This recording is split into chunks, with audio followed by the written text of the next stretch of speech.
Hi, I'm Jon Velie, CEO of OnlineVisas, and this is OnlineVisas CEO Jon Velie's Conversations with Cool People. This is our first episode of this new format, and today we have Peter Zhmutski, producer, director, actor, musician, and poker player from Kazakhstan. Peter, how are you?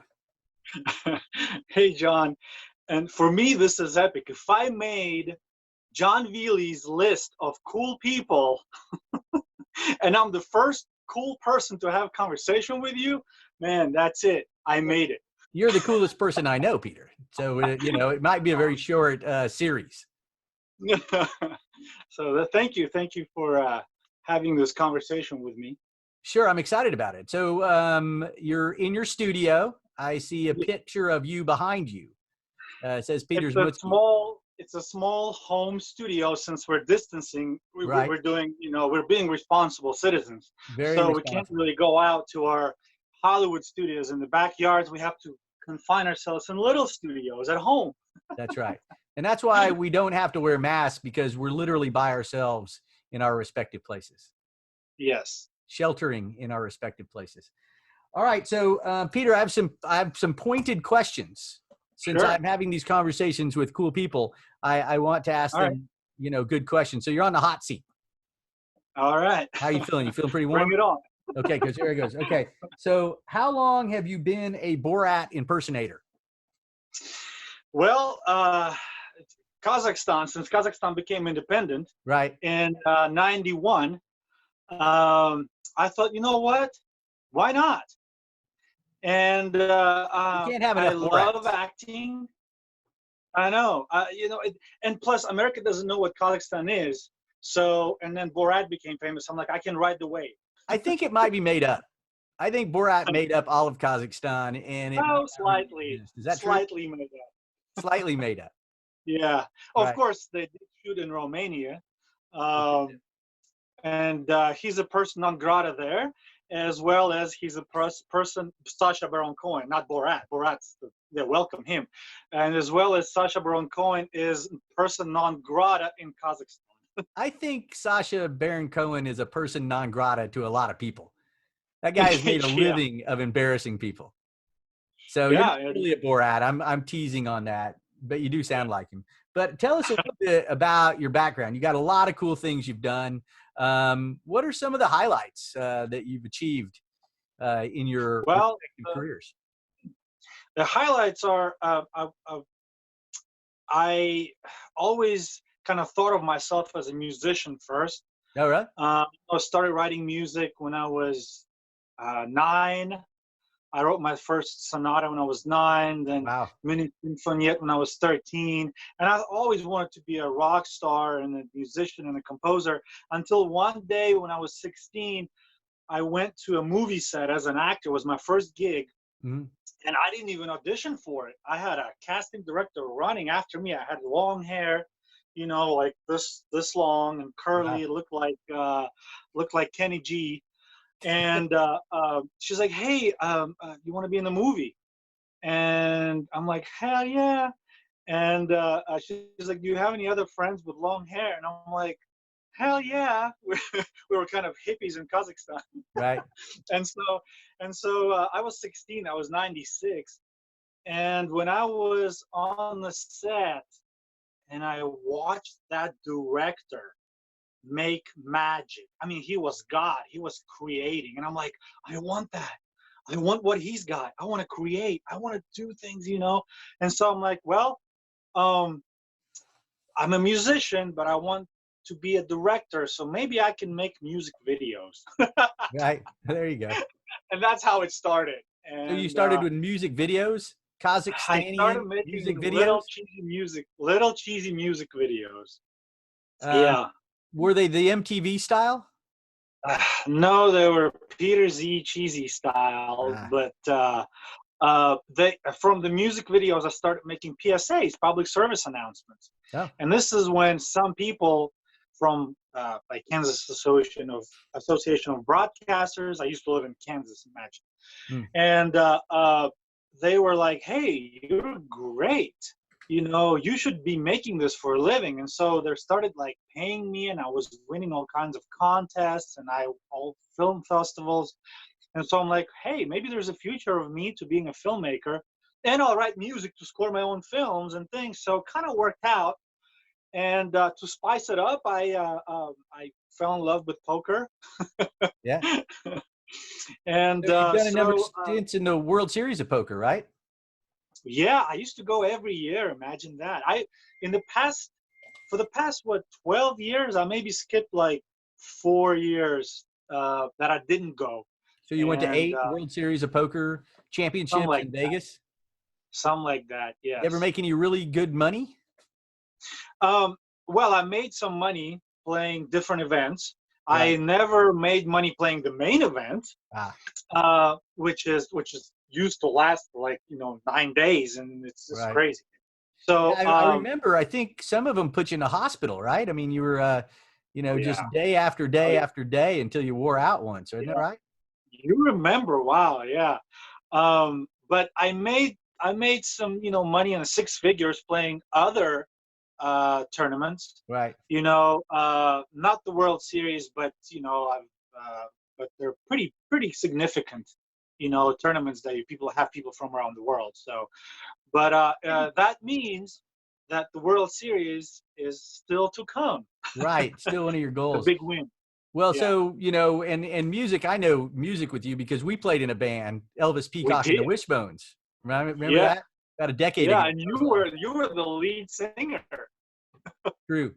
That was short-lived. The band broke up. It was horrible. We should get back together, and you should produce one of those kind of memory shows about Elvis Peacock and the Wishbones.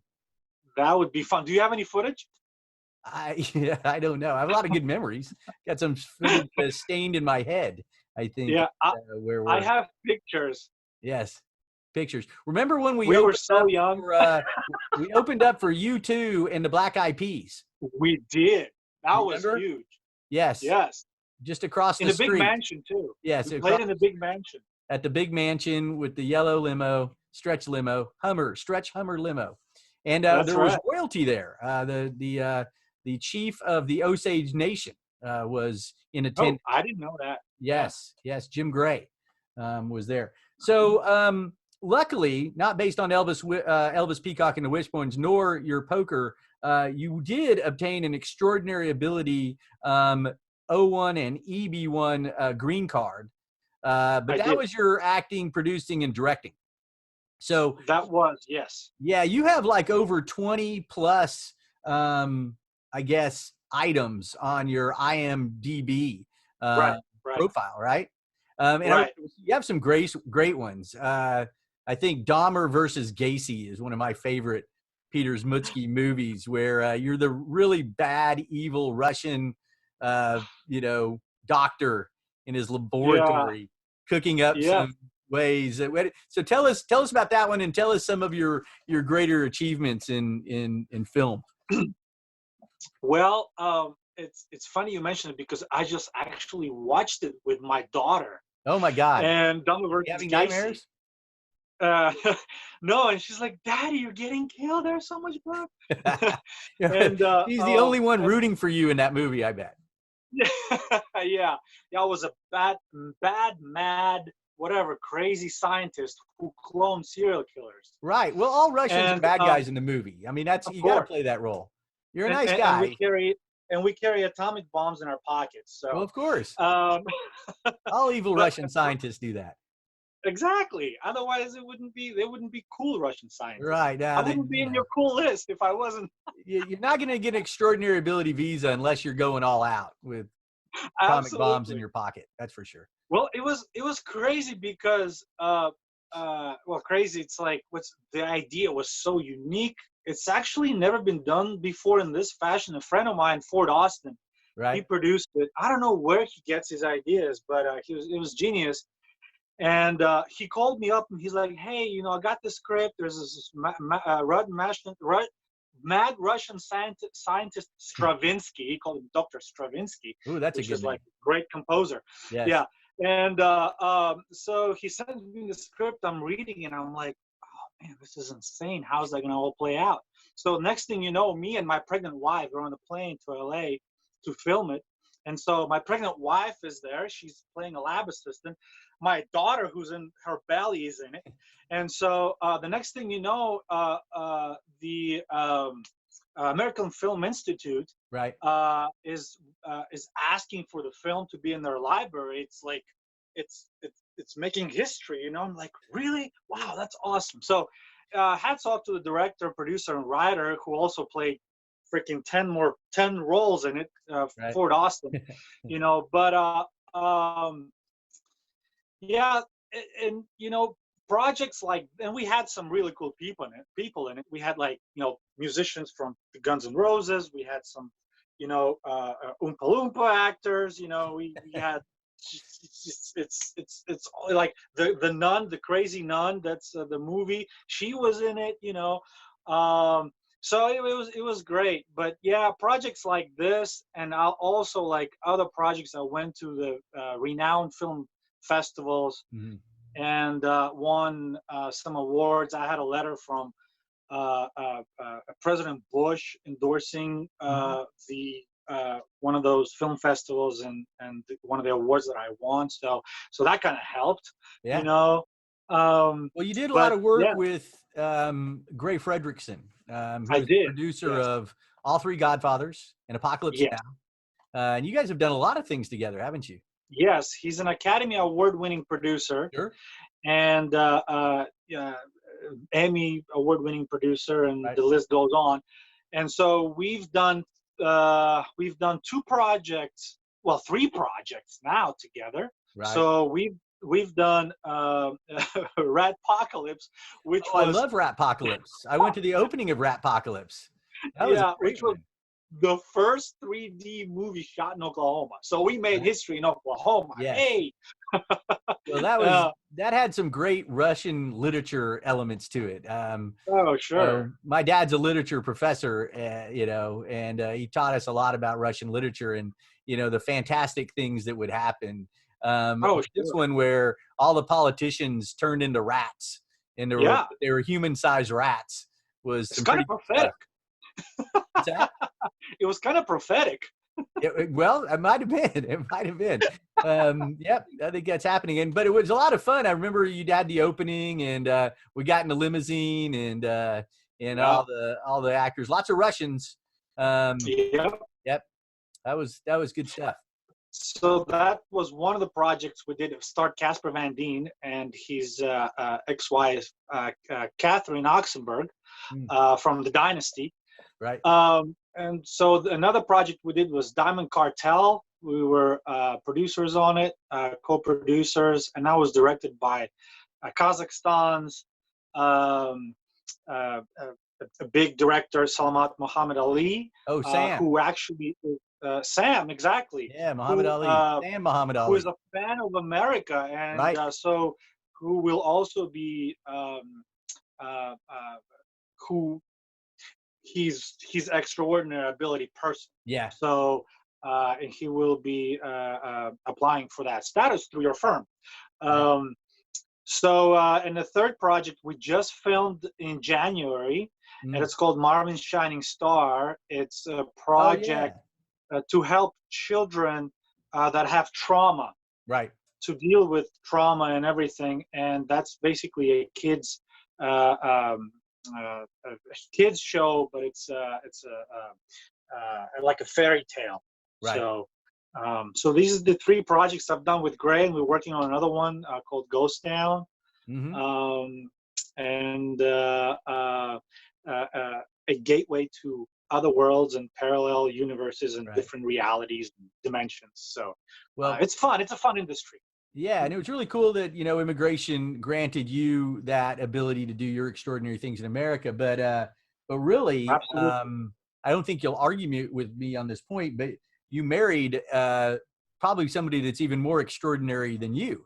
Absolutely. Yulia, a prima ballerina from Uzbekistan, and not only is she talented and you know, very beautiful, but one of the nicest people you ever meet. And I was able to work with Yulia at your suggestion and help her get the extraordinary ability visa before you guys got married.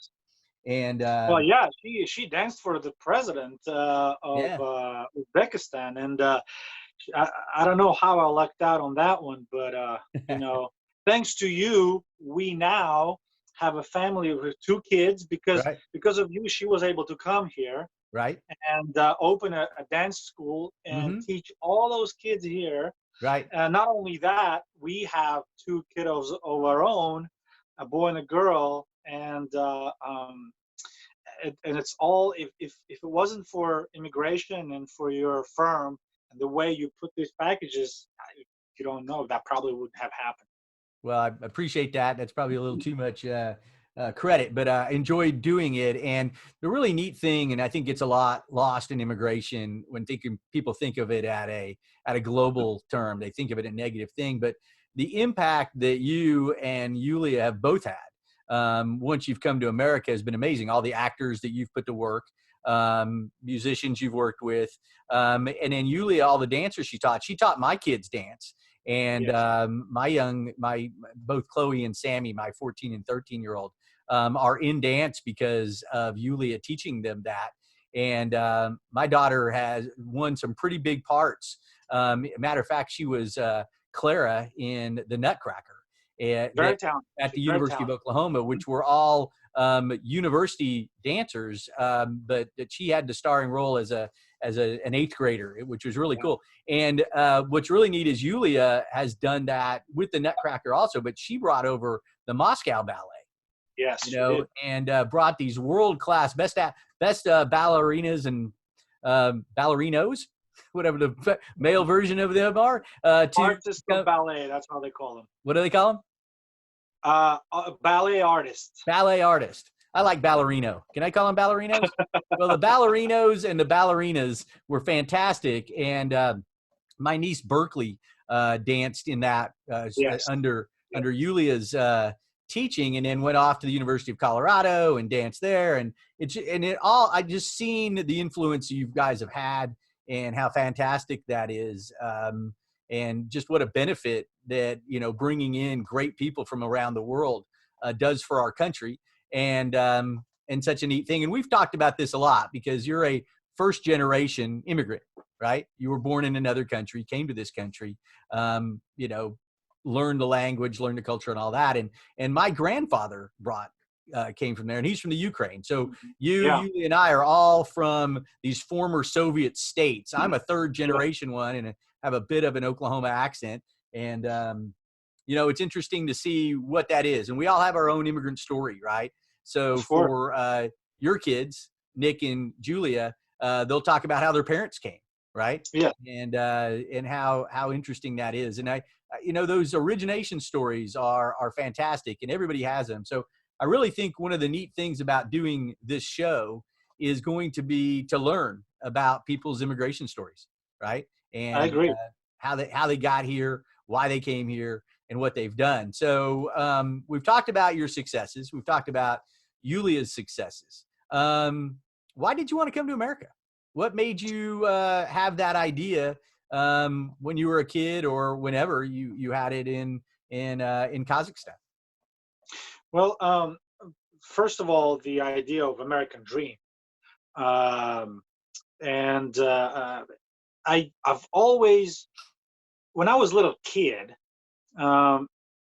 I've always wanted to achieve certain things. I wanted to achieve certain heights, and I had big dreams. And I wanted to write music freely. I wanted to make movies freely, regarding of my nationality or where I'm at, or whether I have connections or not. And back in the Soviet Union, and then during the 90s, when it collapsed, things got pretty corrupted. And if you didn't know certain people, if you weren't certain nationality, didn't have any connections, well, those things wouldn't happen with you. Or, I mean, unless you had a lot of money too. And I've been there, and a lot of times, what I've discovered, like, I was no patriotic American growing up. I was more anti-establishment, right? Which is kind of what all the cool kids were. You never wrapped yourself in a flag. Back when I grew up in the 70s and 80s, it was cooler to not care, right? And we've kind of had more of a patriotic tendency in the last decades than we have. Oh yeah, for sure. Yeah. Right. So, but you know, today I talk to people, you know, that want to come here, and it really helps you realize the benefit of America, not in the way that we sort of promote it, our strength militaristically or economically or anything like that. But the best thing about America that I think makes it better than other countries, and you know, if it is a competition, is that anybody can make it in America. Right. I mean, you know, there's no ceiling. There is a ceiling in Russia, in the Soviet Union. I mean, you have to bribe your way into places. You got to be corrupt to get there. You know, it just doesn't have an open environment to success the way America does. So in America, anybody can make it. Not everybody does. Far from that. But if you come in with a great idea or some talent or some money, or any combination of those things, right place, right time, or just the fact that you can start a company really easily here. I mean, I start companies from people around the world all the time. It takes about a week, you know, to get yourself incorporated. Then you go down and you open a checking account and you put money in it, and then you go to town, right? And our country doesn't tell you how to do business. Some countries do that. Like Japan has such great automobiles, but that's because Japan as a nation decided it was going to make great automobiles. And so they all work together as part of their national concept, right? Well, if you want to open a car company in America, you can do it. It's really hard to make it. A lot of people fail at that, but look at Tesla, right? Tesla is from a South African, you know, who came over and invested in it and made it one made of, you know, with batteries that's really more of a computer than drives. And you can do that. Anybody can. So it's really neat. So it's neat to hear you say, I identified with that, right? I have a curb on me in my country. I know of this other place. And it's interesting to me how well the rest of the world realizes that, and probably realizes it better than we do as Americans, as people that are born or, you know, into this country. And that's why I think we see so many entrepreneurs that are immigrants, right? Yes. Some of our biggest, greatest companies are now owned by immigrants, and most of them, in order to get to the position they're in, had to create the company, you know? And so, and you don't hear that all the time from. Yeah, like my industry, let's say filmmaking. In Kazakhstan, right now they're learning what it is independent filmmaking, but up until the late 2000s, you can only make movies with the national film studio. I see. And you have to make a movie. Well, there's certain, even still to this day, you can't make a certain movie on a certain subject because how the government would that's how they control that. Now, here I can come and I can tell any story I want. Right. You know, and it'll be my movie, my story. I will express myself as artist in the way I desire. Now, whether people would love it or not, that's a different question. But just the fact that, you know, I can express myself in any way and have freedom to it, and, you know, open my own company. And, hey, you know, if I can't sell this product, it's fine, but I can make it. I can make it the way I want it. That's right. So, yeah, it's up to your customers to want to do it. You can hire who you want. Make it any way you want. There are laws, but, you know, not in the same way. Right. My grandfather was born in 1907, and he left when he was 5 in 1912 on the USS San Francisco. We have our story, right? So that's the same year that the Titanic had sank. So later that year, obviously that was in April that the Titanic went down, and he remembers talking to his little brother well before he got to America. So he didn't speak any English. Would have been in Russian or Ukrainian, I guess, or some, maybe even Yiddish. But, you know, making the joke, that's where the Titanic went down, to his little brother, this 5-year-old boy saying it to a 3-year-old boy or something, looking over the deal. Coming into Canada, snuck over the border, you know, grew up here, just loved America. So he could never go back. And we went back when he was 85, 80 years after he left. And he remembered certain things. He remembered that he lived in about a 3-story tenement building. He remembered carving little caves in the bank that looked over the Dnieper River, and we couldn't find his home. We looked for 3 days, and we couldn't find it in Kiev, and it was really funny when we found it, because we'd looked for 3 days. And our first day, we had been at, there's a 1500-year-old castle that sits up on the top of a hill. Kiev means Keys Hill, so up on Keys Hill, we were looking down, and there was a burned out neighborhood below it, and we didn't make any sense of that. We kept asking people about this 3-story building and overlooking the river, and nobody knew that. And the reason is that in the Bolshevik Revolution in 1918, the entire neighborhood was burned out. Right? So nobody had any recollection of that by 1991. Sure. And so it took until a Saturday morning, and my grandfather's Jewish, went down to a synagogue, found another 80-plus-year-old man, and he comes back, wakes us up. We're a little hungover after vodka the night before, and we go out there, and there it is, the 3-story building. We have a story in our family about how we were kicked out of there being Jewish, and this was at the end of the Tsarist rule, right? It was just Nikolai and Alexandra, and it was getting out of control, and Jews were sort of blamed for all of the mishappenings, I guess. And so my aunt, would have been my great aunt Sarah, was killed behind the gate when a horse-drawn carriage of butter or milk or whatever came through, and then they had to leave, and they were told they had to leave the city of Kiev, which they had bribed her way to stay, and they did. They just went to America. So it was really interesting to come back, because this was the first year that the Soviet Union had opened up for tourism. And this was the last year of its existence, right? It was a really fascinating time to be there. I guess it must have been 93, I think. Gorbachev was still president. And we went over there. And because it was this last year, they opened it up for freedom of speech and freedom of religion for the first time, right? And so it was really interesting to see these guys on literally soapboxes just speaking in Russian anti-Soviet things. And we got pieces of art where they were saying negative things about the Soviet Union and things like that. And you could see the Russians were like, yeah, I don't think I'm going to walk too close to this. I'm not going to get, and they're telling us, you can't trust these guys. They're going to say it's okay, but until they don't, right? And it was really interesting to be in the Soviet Union, watching the downfall of the Soviet Union as it was happening, and what people thought about everything, right? And how little they knew about what had gone on in their country, the historical visits that we met. They didn't know about Chernobyl, really, and it was only, less than an hour's drive from Kiev, right? And we knew people who were sick, they had all these surgeries, but it was fascinating from the perspective of, this is a country that didn't have any of those freedoms, that's just starting to get them.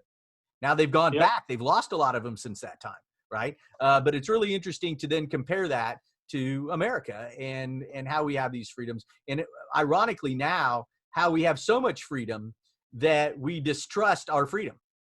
We have this you're anti-press thing, right? I mean, Russia doesn't have free press. China doesn't have free press. They still don't. They still don't have it. Crazy stuff. Yeah, they still don't have it. They still don't have a free press, Oh, no, Pravda, right? I mean, it's the state-run newspapers say whatever the government wants to say. And in Russia it's Pravda. In Kazakhstan, it's Kazakhstan's Pravda. Pravda means truth, right?